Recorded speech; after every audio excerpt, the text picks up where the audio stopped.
Hello, everybody, and welcome again to Nerd Power, your one-stop shop for all things nerdy and awesome. I'm your host and master of ceremonies, Dr. Gonzo. With me, as always, this epic quest of awesomeness is our resident anime gods, the Cat. Cat, how you doing this week? Woo!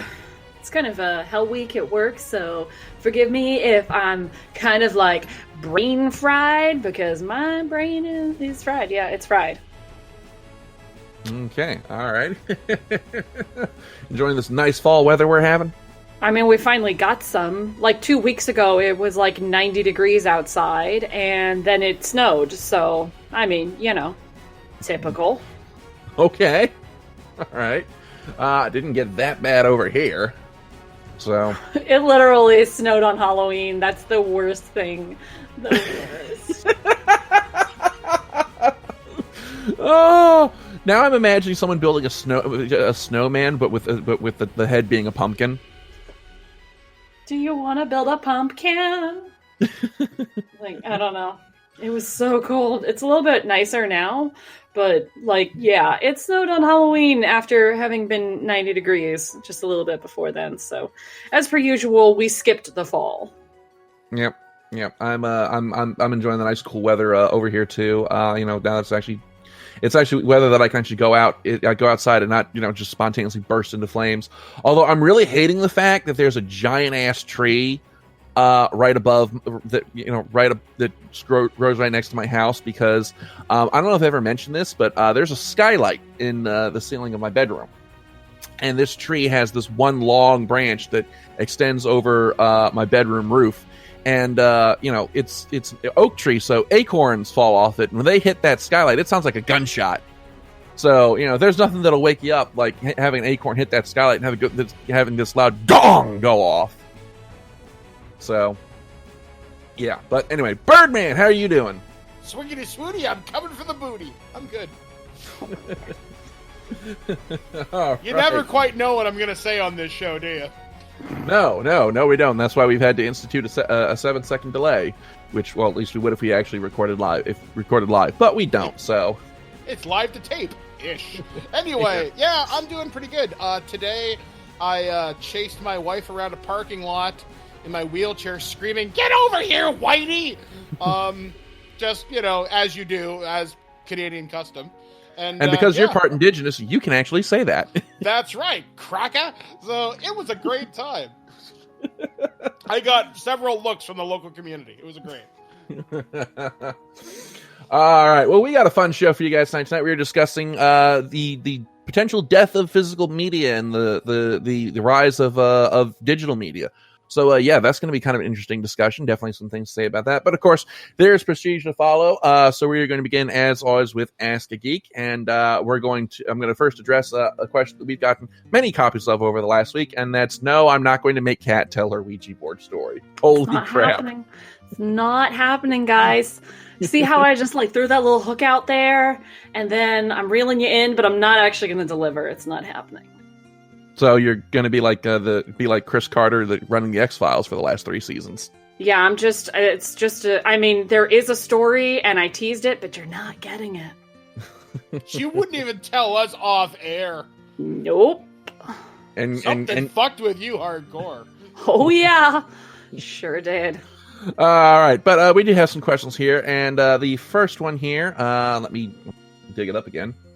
Let's see here. Okay, all right. First one here comes from Ray, and his question is to me. And okay, actually, I've already answered that question. What the fuck? How do I? All right, hang on. Answer it again, but with a French accent. Oh my God! Don't ask him to do accents. He's the worst. Too right, mate. Oh my God! Did you just even? My lord. I don't know if that was supposed to be Cockney or Australian. That was Australian, and he had said French. Oh, okay. Lord. Oh, God. Kill it with fire. Okay, our first question here comes from Lucas, and it is addressed to me, and his question is what I think of the Galar region Pokedex leaks. And if they're true, they make me very sad, because almost none of the Pokemon that I use regularly are in there. Not even my favorite, the Elekid, Electabuzz, Electivire line. which really disappoints me because it means I can't use my level 100 Electivire that I've had in my team for 15 years since Fire Red and Leaf Green. So it's like, oh no, my children, Daddy must say goodbye. He's going to have to put you over here in this box and not use you. I still maintain that there's some long-term plan to make use of the full Pokedex. Like they're going to come out with some kind of like Pokemon Stadium style side game for online only, like competitive play. I really don't think that they're going to just throw away 800 plus Pokemon and make them totally unusable. There's some kind of plan. But yeah, no. But I'm still excited for Sun and Moon. Yeah, let's try that again. I'm still excited for Sword and Shield, regardless. I hope I should be. I ordered 6 fucking copies of it. I still think you're severely fucked up for that. But hey, it's your money. I didn't choose the collector life. The collector life chose me. So when they stop releasing games in steelbooks, I will stop buying them. Except not really. I'll still keep fucking buying them because I'm sick in the head that way. All right. So yeah. He's also got another question here about the finale of the Pokemon Sun and Moon anime, which I have not. I can't answer because I have not watched the Pokemon anime in years. I think. I got you beat. I haven't seen it in decades. I think the last one I watched was the advanced generation, with May and her little brother. But I don't remember if I ever finished it. But no, I haven't watched the anime in years. So I heard he finally won I heard Ash finally won a championship though. So you know that's great. It only took him 20 fucking years. Yeah, and he hasn't aged much in that time. So good for him. You know, someone on YouTube somewhere worked out the math on how old Ash is supposed to be, based on the number of episodes of the show, and he came up to he's supposed to be like 21 by now. Oh my god! Ash is of legal drinking age. My god, that'd be amazing watching him getting trashed. Pikachu, go fuck that guy up. Pikachu. That is not the first time you've done that. No, I do the Pikachu voice for people at work. I've never watched Pokemon, but yeah. I like you. Like the minute I heard that, I was like, "You've practiced that." Yeah, I could probably go a little bit higher, but I have a bit of a sore throat this week, so maybe some other time, fans. Okay, and let's see here now. Next question here comes from Danny, and it's to all of us, and it's: are we going to try Disney Plus when it comes out? Gauge So, one, motherfuckers! Yeah. Mandalorian, baby! We are suckers, guys. We are suckers. But yes, of course, it's a big. I can't help but think that it is a big scam. You know, the method that they have gone about it is not necessarily the nicest thing in the world, but all that original content, of course, I have to watch Mandalorian and Loki and all this Falcon and Winter Soldier. Like, there was no chance I wasn't going to watch it just already for the Disney movies and everything. But all the original content is just, I can't wait. We're corporate whores, but at least we admit it. Yeah. That's the important thing. At $7 a month, you can't go wrong. You know, I actually wasn't going to get into it. I had kind of a wobble when they announced that they were going to have the Disney afternoon cartoons on it, but I have most of those on DVD already. Until I got a text from my from Verizon, my wireless provider, saying, "Oh, we're going to give you, because you have our unlimited plan, we're going to give you a year of Disney Plus for free." And I'm like, "All right, at that price, I can't say no to it." So. But yeah, I think we're all going to at least give it a whirl. So yeah, that we'll see how that shakes out. And he's got another question here, pretty much mostly directed at the gamers. Is that, have we seen the trailer for the Netflix Witcher series, and what do we think about it? And I have not actually seen the trailer yet, and I honestly I don't really know enough about the Witcher as a property to really say anything on it if I did, because I literally just like 2 weeks ago started playing The Witcher 3 for the first time, and I've never read the books, I've never played the games prior to that, so I really don't know much about the franchise.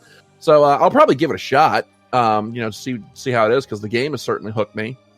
I think Henry Cavill looks a little weird as Geralt of Rivia, but I mean, at the very least, they don't have to airbrush away a mustache. So there's that.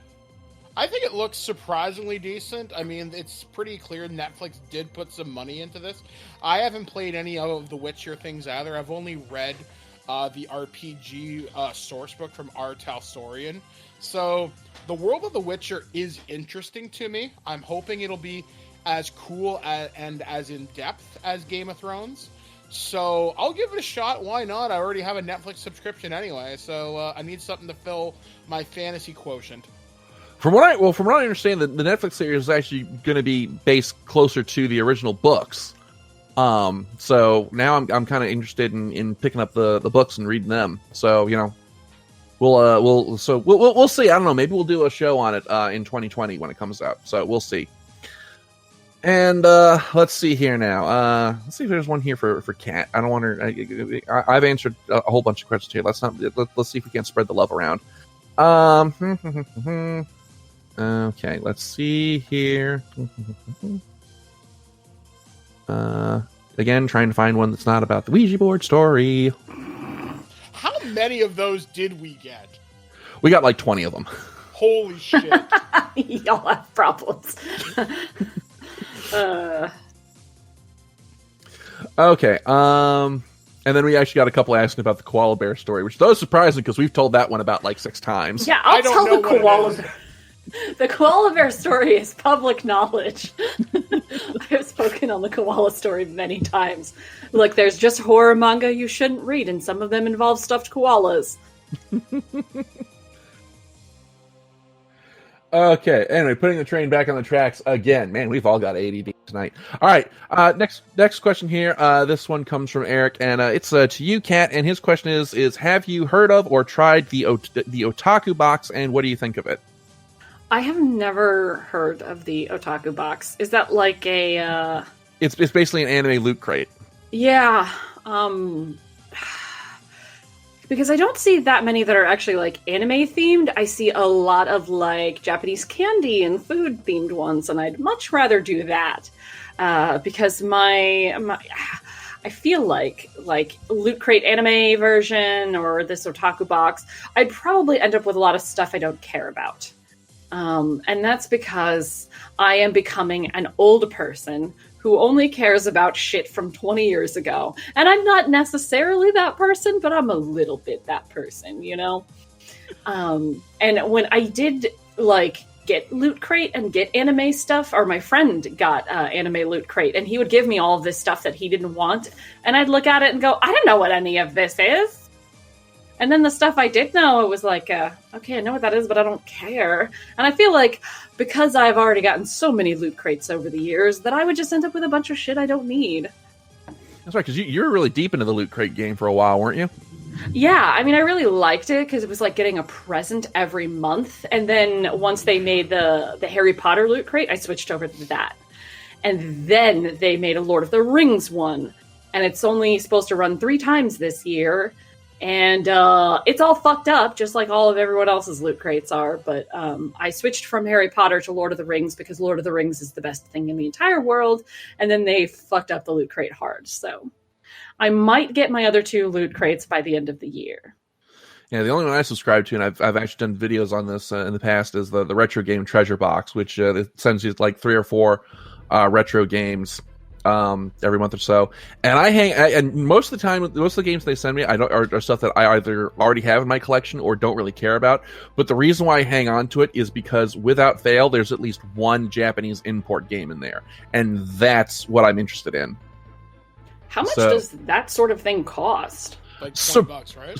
Surprisingly inexpensive. I think. Let me actually look. I think it's only like $35. That's neat. I mean, the games that you get are stuff that's like really common. I know fully well you're not going to open up a Retro Game Treasure Box and find a complete in box copy of Snatcher. It's just not going to happen. You know, you're not going to go, oh, this month I get KO Flying Squadron, which is a $1,500 game. No, I get stuff like, like I got Halo on the Xbox. I got a Tony Hawk Pro Skater game. I got a Super Mario Brothers, of which I already have like 3 in my collection. But for some reason, I don't know if it's just that's what they do, or if I set it up that way, or if I just lucked out. But every month there's been a Japanese Famicom or Super Famicom game. And like, oh, this is actually really neat. This is something that I'd be interested to try out and play because, you know, I want to start collecting some of the old school Nintendo import games that we never got over here. So this is kind of like, oh, you know, this is a neat little thing for me.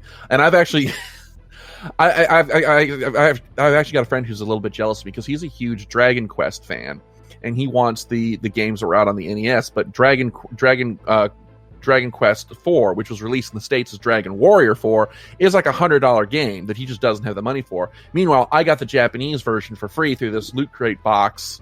And even then, the Japanese version only goes for like $10 if you get it off eBay. So he's a little pissed off at me for that. You know, that's really what keeps my interest. Because I mean, if it wasn't for that, I probably would have canceled it a long time ago. Because I much prefer going out to the stores or going out to, you know, the auction sites and searching for the games myself. Plus, I mean, let's be honest. Do I really look like a guy who enjoys Tony Hawk's Pro Skater? Hey, man, that series is fucking awesome. Don't you talk shit about the Hawk. That's a fellow Birdman you're talking shit about. Oh, my Lord. All right. Well, anyway, that's all the Ask the Geek questions that we have for this week. Thank you, as always, for sending them in. As always, you can send them to us through the email at drgonzo@nerdofthethirdpower.com. We love getting your questions, love reading them on the air, so get your questions in. We might just answer it on the show. And so with that, this week we are discussing a subject that's, you know, kind of, it's something that we've heard a lot of doom and gloom and soothsaying about over the last couple years. But it's something we really kind of want to dig our teeth into and examine. And that's this idea going around that physical media is dying and that we're moving towards an all digital future.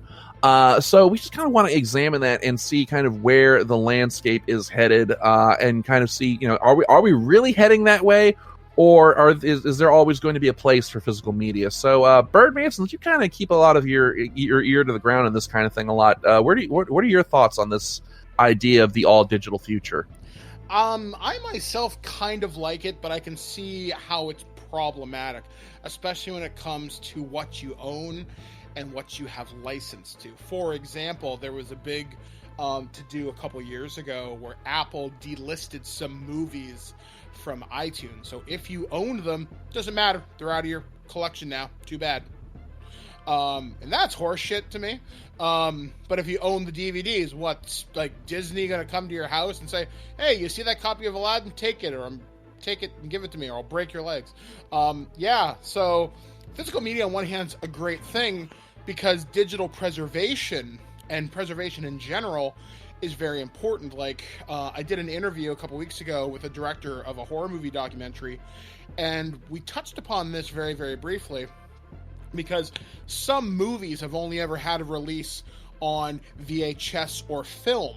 Sometimes they get released on DVD, sometimes they get released on Blu-ray, but sometimes those masters or those film reels get lost to time and space. So, that's a problem, and we're losing many parts of our media just because they get lost in a warehouse somewhere, or the rights get tied up because somebody somewhere needs to make money, because you always need to get more of it. So it is problematic, and I don't think all digital, though, can be a bad thing. I myself do it for convenience, and it's more of an accessibility issue. Because I'm in a wheelchair, getting up to put a disc in my Xbox or my PS4 is a pain in the ass. Whereas I can just have the game digital, and I just have to snap my fingers and the game works. So while it is nice to have a physical disc of something, sometimes I just like to have that. But again, when property holders delist games from digital marketplaces, you lose access to it. Like, I know, for example, this just happened this week. Sony is shutting down the servers for SingStar, which means even in January 2020, so even stuff you've already bought, unless you get it now, you won't have access to that forever, even though you bought it. But that just means you bought a license to use it. So it's problematic. I mean, to talk another thing, again, with convenience, and this comes down to simply space, I have a lot of role-playing game books. If you've seen my library from Facebook and Twitter, it's pretty extensive. However, I'm running out of space, and I used to collect comic books. I'm running out of space. I now collect exclusively digital comic books. I've been reading the Boom Studios Power Rangers comic for about 2 years now, and every issue I own is completely digital because I can't imagine taking up space in my apartment with this stuff anymore. It's just convenience, and I do think certain things are moving more towards digital because of simply convenience. I know brick and mortar comic book stores are starting to kind of feel the pinch of this because more people are making that move over. Yes, there will always be a market for physical collectors who want to have that stuff, who want to have the pages between their fingers, but those are a lot of older people. A lot of the younger generation have just grown up in this digital age. They're just used to it. So I throw the floor to you guys. What do you guys think? I think it sucks that the pressure change is causing me to have a fucking nosebleed. That's what I think. Good times. I'm sitting here with a fucking tissue shoved up my nose. Well, thank you for that derailment. Yes. The anime industry, I feel, was forced to go digital. I think maybe a little ahead of games, maybe. Just due to straight up piracy, because piracy did its damnedest to kill the industry, not just here in the United States, but because what happens here affects Japan. The piracy, really came close to killing the whole goddamn thing, you know? Because the piracy was all through streaming and downloading and everything, anime had to go digital. And manga had to go digital to compete with the people who were illegally distributing everything.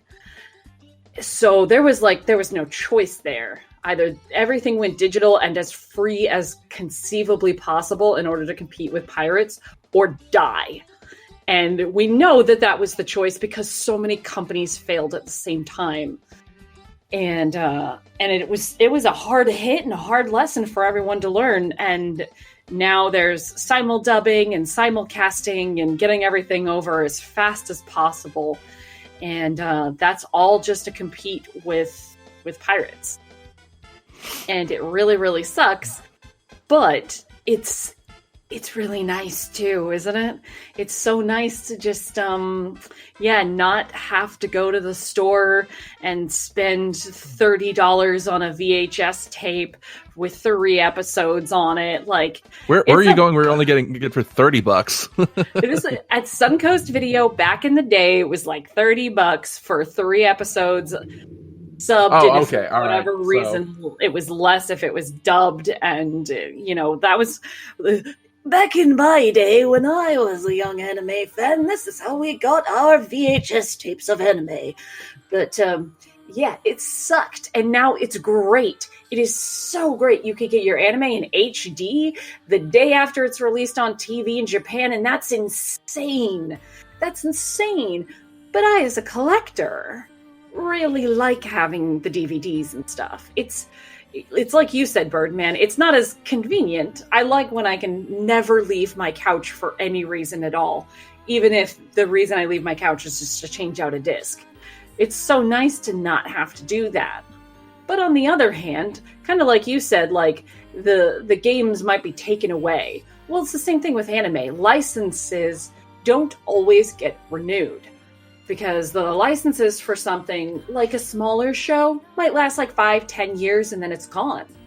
And then nobody has it anymore, except for the pirates, of course. So if you want that thing, if you want to keep watching that thing forever, you got to buy it.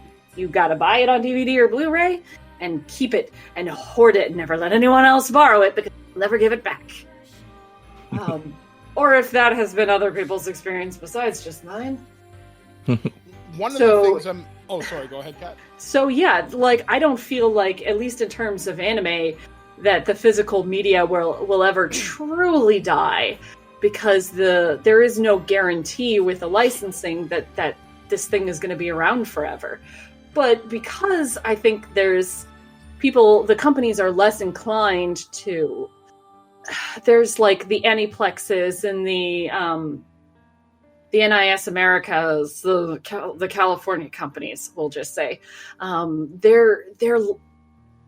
their physical copies tend to be collectors only kind of deal, like a really expensive but really nice set, and they're just marketing themselves to the collectors, and then that's it. And that's also kind of problematic because a lot of their stuff doesn't necessarily end up online for people to watch. So again, it's a tricky balance with the anime industry. One industry that I think's kind of benefiting from the return of physical media is the music industry. I have seen, especially us over at This Week in Geek, we're seeing a big boom in CDs making a comeback. We're making you want to talk? Making a comeback. I was gonna say, you want to talk about formats making a comeback. I was reading an article the other day about how vinyl records have outsold CDs for the first time in 20 years. And that's so amazing. And you're getting really weird ones. I know one we just reviewed recently is we reviewed the Transformers Seasons 1 and 2 original soundtracks. So those little jazzy music beats you'd hear in the Transformers episodes. Another one they just put out was the Teenage Mutant Ninja Turtles original soundtrack from 1987. And then today from La La Land Records, we got the soundtrack to Child's Play 2, Friday the 13th Part 6, Jason Lives, Bride of Frankenstein, some other shit. And it's cool because these were never available before. They might be available on a streaming platform somewhere, but there's obviously a demand for it, and you're not going to put that shit out on Spotify or Apple Music or even Google Music. No, people want the physical CD, so they have it. And especially with sound, you want the physical representation because vinyl does sound better than digital. It has a warmer sound, and I will fight anybody on that too. I went to school for audio. You can trust me on this one. You can hear a difference. You got a lot more headroom with it. Like concerts, or that's another thing too. People record concerts and put them out on Blu-ray in 5.1. That's pretty fucking awesome, and having that in your collection is amazing too. And again, licensing and playback issues, a lot of musicians don't like a lot of the streaming services because they don't get paid a lot. So if you want to support a musician, especially like your local hip-hop artists, your local rock bands, go to their shows, buy their merch. Stuff like that, because you may not be able to find these really cool bands on Spotify or Google or Apple, but you can sure as hell buy a CD. Hell, you can buy a vinyl. My friend Alex, my co-host, went to an 80s band called Helix a couple of weeks ago in Kitchener, and he got their long out of print Christmas album. An 80s hair metal band doing Christmas songs. Figure that one out. But that's neat. That's a collector's market right there. So, man, you're talking about buying, about going to shows and buying merchandise. And I'm flashing back to that line from Brutal Legend. You see, merchandise is like a wedding ring. It's a material thing, yes, but it signifies a deeper devotion. Yeah, exactly. I mean, like the last time I went to a show was like a Proto Men show, and I bought like all their posters, all their CDs. Now I need is their vinyl. Hell, there's even a limited edition cassette tape you can buy. Cassettes are coming back. No, they're not. You can buy a new... certain bands are putting out limited edition cassettes. I still have a cassette player. And Sony's bringing back the Walkman. Everything retro is coming back, baby! Yep. Disco can't be far behind! Here's the thing, though. Is it really coming back, or is it like a gimmick thing that a few people are going to buy too? Because I think for cassette, it's probably a gimmick. You're probably right. But vinyl, that's a collector right there. Yeah, vinyl is a collector thing. I have a hard time believing that CDs are still doing well. Because, like, you can't find them anywhere anymore unless you're specifically going to, like, a store for that. And, the big thing, and the reason why I don't buy CDs anymore, is that I can't find a fucking laptop with a CD drive. You have to really go out of your way to buy a... Like, if you just own a laptop like I do, I don't own a tower, it doesn't, almost none of them come with CD drives anymore. You have to spend a bunch of money on an external, which I just haven't done yet. So I'm not buying any physical CDs, which I prefer for my music, because I like to just, have things, but like I have no way of ripping it and putting it onto my phone. So I might as well just do a straight download. Yeah, that is something I've noticed, that a lot of laptops, at least the entry level ones, don't have CD drives. For a lot of laptops, if you want an optical drive, you have to get one of the mid level or even an enthusiast level laptop. Like the laptop that I have that I'm currently recording this on is an Asus gaming laptop that cost like $800, and I was like, it was like a $200 difference between this model and the one that did not come with an optical drive. Mine is much more expensive than that and doesn't have a drive. Really? Yeah, it doesn't, because they took the drives out to make everything more lightweight, and also because nobody uses CDs anymore. Like CD-ROMs aren't really a thing.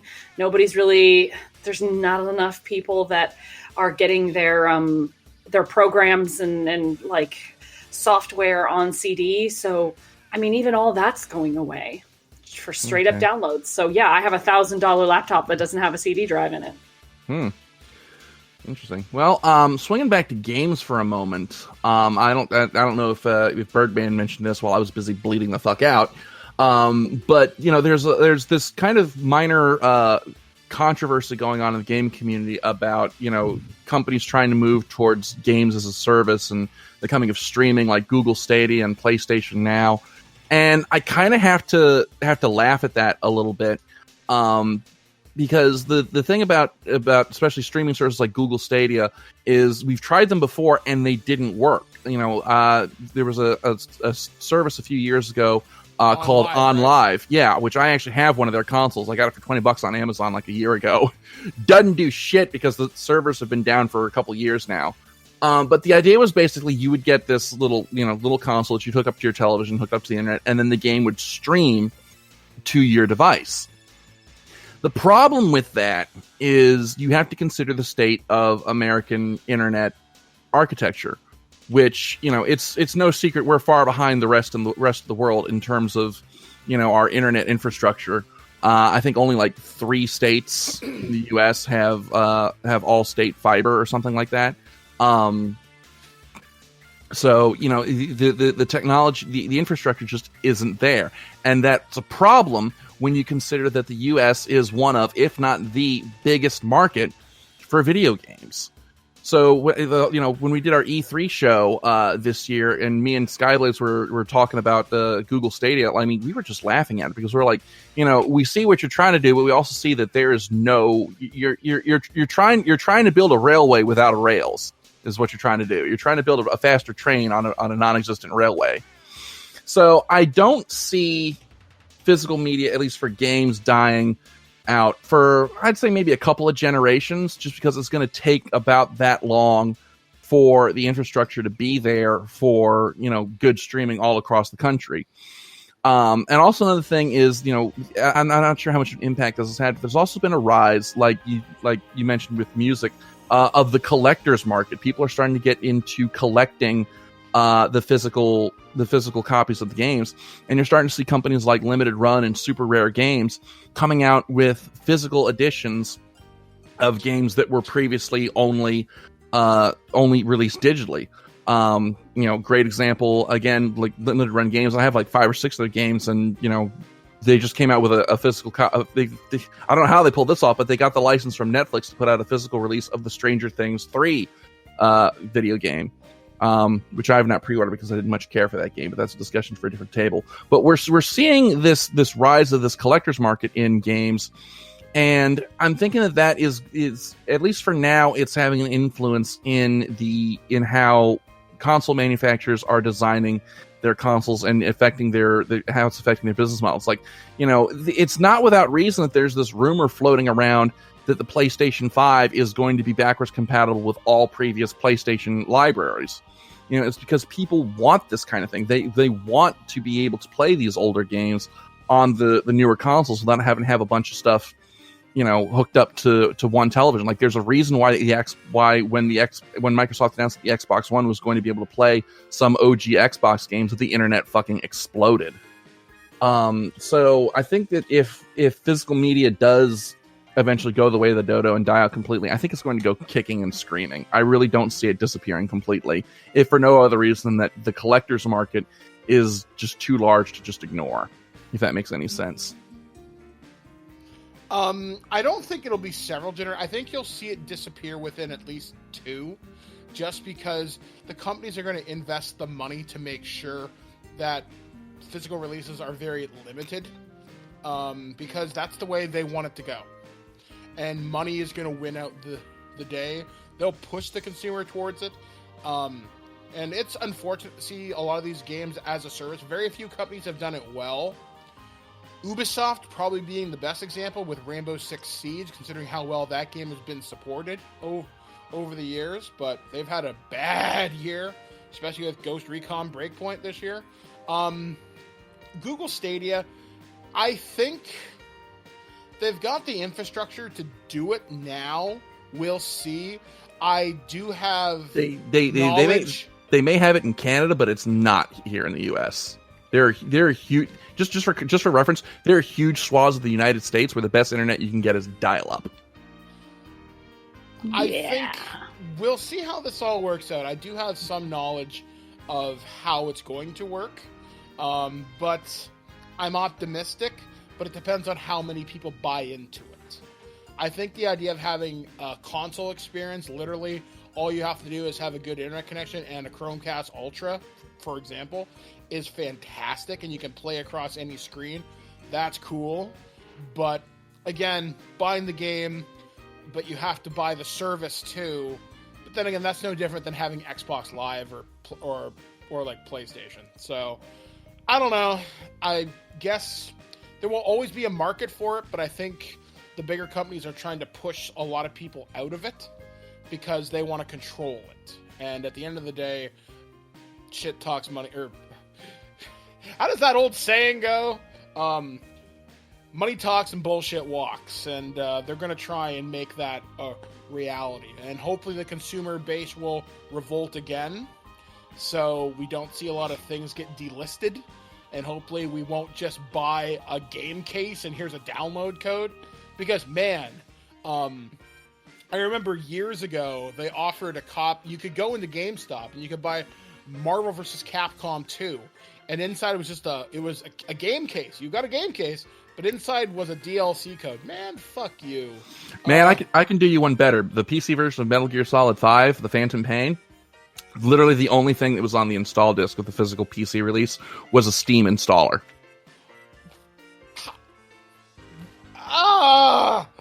Why? That was literally it. It was the only thing on the disc was the setup executable for Steam, and then on the back of the manual was the download code to get the game off Steam. Oh, Konami got raked over the coals for that one. So yeah, no, I mean, like again, I think this is something that we're going to have to agree to disagree, especially in regards to the feasibility of the infrastructure, especially at least here in the United States. Because I mean, like me and Sky, like I mentioned on the E3 show, this is shit that I went to school for. I can see why this isn't going to work. Because the stuff I deal with every day for my job. But it's yeah, I mean, again, I don't see the physical game market disappearing for at least a couple of generations. So, and I honestly, there's a company that I don't see ever going fully digital, and that's Nintendo.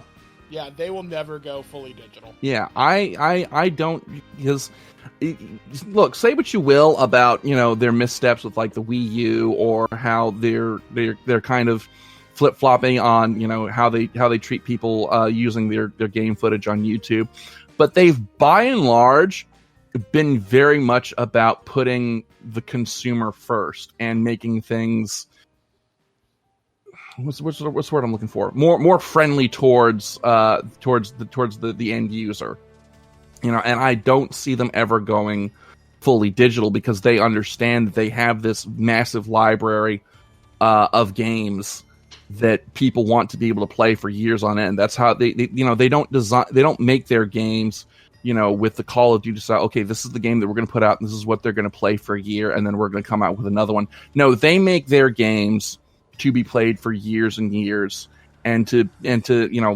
be. They have kind of the. But how can I put this? They have almost kind of like the Disney magic, where they make the games that are supposed to be timeless and enjoyed, for years and years, that you kind of share them with your kids and pass them on, and pass on those experiences. Whereas you have companies like EA or Ubisoft, they just make it, okay, this is a game that's going to get us through the next year, and then we'll just make another one. So I don't see Nintendo going ever fully digital. And that's the end of my ramble. To step away a little bit from gaming and like anime and stuff, you brought up a good point, Gonzo, about there's just large swaths of the United States that doesn't have good internet. And that kind of brings up a good point about why it will take longer for us to switch over to completely digital, because there's not just the lack of internet in places, but there's also a generation gap that there are, and this is not just like nerd stuff, but on the whole, as society, there are people who will still say pay for cable because they don't really have a concept of how all of the streaming services work, and they just want it to be simplified in what they already know. And there's also a wealth gap. Digital stuff takes technology that maybe not everybody has access to. And that's why places like libraries still exist, because not everybody can afford a computer at home. And I think this is where stuff can get a little bit tricky, and why physical media needs to stick around for a little while longer, because not everybody has the means to go all digital. And even if they did have the money for it, they might not understand how it works. My dad is one of the smartest people in the goddamn world. He was a spy for the military. He's really, really smart, but he struggles with the TV remote in ways that I find very, very funny for a guy who knows Morse code and shit. I'm like, this is a little bit of a generation gap thing, where there's a piece of technology he can take apart a computer and put it back together, but he can't figure out how to make the TV remote work. So your dad can James Bond some shit, but you ask him to program the PVR, and he's like, I don't fucking know. Yeah, it really is a struggle. He clicks the wrong button and then yells at it but he could probably curse at it in a couple of different languages. And it's a real struggle. And you think about because we're still in an age where the technology is changing at such a rapid pace that it's really hard for even us to keep up with it. New consoles coming out every couple of years. But if you think about if you haven't already moved to all streaming, like my parents, for example, they haven't moved to all streaming yet. So they've got a cable box and a Blu-ray player and a smart TV. So they've got all of this really good stuff, but they have 3 things, and you have to juggle between those 3 things. And it just makes it that much more difficult. And I feel like that's where a lot of people are. And it makes it that much harder to switch to all digital, because you have way too many different inputs. There's so much, you've got library books, but you also can read it on your Kindle, and then you have to have an account for this, an account for that, and you have to remember all these passwords. And for a lot of people, that can be really overwhelming. I have a thing for my work passwords and then my home passwords, and I've got all these different accounts, and I can't remember shit, man. It's every time you have to go on a website to order something and they want you to make an account for it, you're like, God damn it, do I have to? I don't want to make another username. And that's kind of where we're at with a lot of the digital stuff, is that even if it's all on one device, even if it's all on your Roku or your phone or whatever, you still have to have all these different accounts. And that's a little overwhelming for a lot of people, There's also the issue of after a while, it gets to the point where like going back to the all these streaming services, one of the things that made Netflix and Hulu so appealing was you could get pretty much a cable equivalent experience without having to have a cable subscription. Well, now we're getting to the point where we have all these subscription services, CBS and Disney Plus, and all these other streaming services popping up for channel exclusive stuff, that it's almost to the point where we're right back where we started, where we're having to basically pay the equivalent of a cable bill between all these streaming services. But I think that kind of thing, this is something that I've said many times on unrelated subjects to this, but I think it holds true here as well, is that, things move in cycles. We did a show a few years ago about how, television was entering into prominence, and that was where all the big budgets were going into and all the best storytelling was going into, versus where previously it had all been in movie theaters. And we did another show, I think, where we were talking about how, more people were buying books than they had previously, and how that was kind of on the rise, and that kind of dipped down a bit. And I think that we're going to see something like that sort of play out here. We're going to see this kind of just this rubber band effect, where we see the streaming market kind of expand and contract as people get tired of, either are really big into having all of these streaming services, but then getting sick of having to pay all these separate bills and having it contract again. So I think with that, we're gonna, like I said, we're gonna kind of see kind of an expand and contraction rubber band effect on that, if that makes any sense whatsoever. I really need to plan out what I say before I say it. Why start now? I like turtles. Yeah. So, but anyway, we're kind of running short on time, so let's kind of start wrapping things up. So I guess let's just start with our final thoughts. So, where do you think things are headed? So, Kat, let's start with you. Well, if we don't end up in some apocalyptic nightmare of Amazon or Facebook or somebody or Google just owns all of our lives, then I don't know. I don't see it moving super, super fast, because I think we're kind of figuring out, and we kind of like where we're at right now, and we're also terrified of everything. We love our phones, but we're terrified of every device having too much information. So I think the rapid pace of technological development is going to kind of slow down a little bit, because we're afraid of everything.